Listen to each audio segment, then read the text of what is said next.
So when you decided, when you started experimenting with this, how did you first then start creating the cocktail? I know you worked with a food engineer or a beverage scientist or someone. Yeah, Like, how did you go about actually creating the product? I worked with a couple of people. One, I worked with like an expert mixologist from Chicago. And he like, he's a bartender and I was like, these have to taste like if there's a spectrum of sparkling water here and cocktail here, it's got to be like tasting like as close to a cocktail and not sparkling water as possible. So he helped come up with the flavors. And then I worked with a food scientist with her master's in adaptogens, to really like help come up with the formula. So I come to them and I say, listen, like I want things that are like tastes like a Paloma, tastes like a margarita.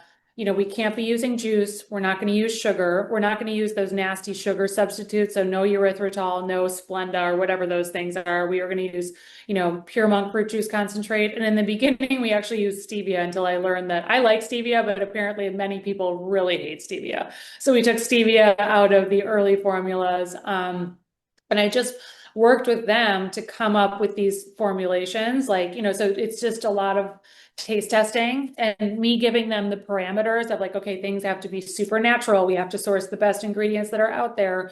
And then it's really just a back and forth and getting like the taste profile where we wanted it. Right. So when you first told your friends and family you were working on this, what was their initial reaction? Were they like, why? They're always like, what are you doing now? Because before Little Saints, I had run a salad dressing dip and juice company. And it was called Field and Farmer. The company, the Fresh Factory, still exists. They make really great, like plant-based foods outside of Chicago. And I ran the branded side of things. And I did the marketing side of the product development. So I have been doing product development with like plants kind of and like botanicals for a long time. So it didn't seem that weird.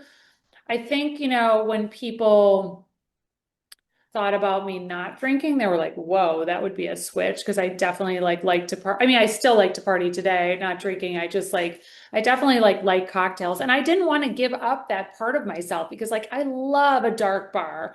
Like I love like a dark bar with tiny tables. Like I love like sitting at like a cool bar and having a cocktail. I love looking at cocktail menus. Like I do not identify as someone who doesn't drink.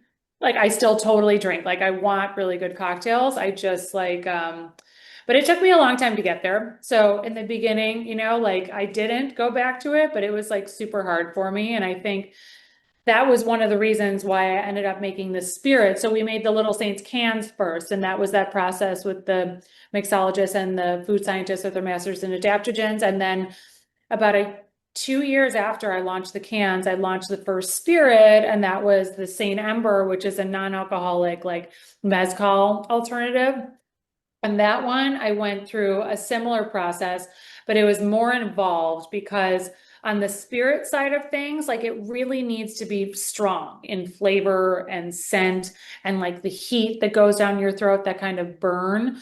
And so like the getting like the right extracts is like even more important because the spirits are stronger obviously than the RTDs.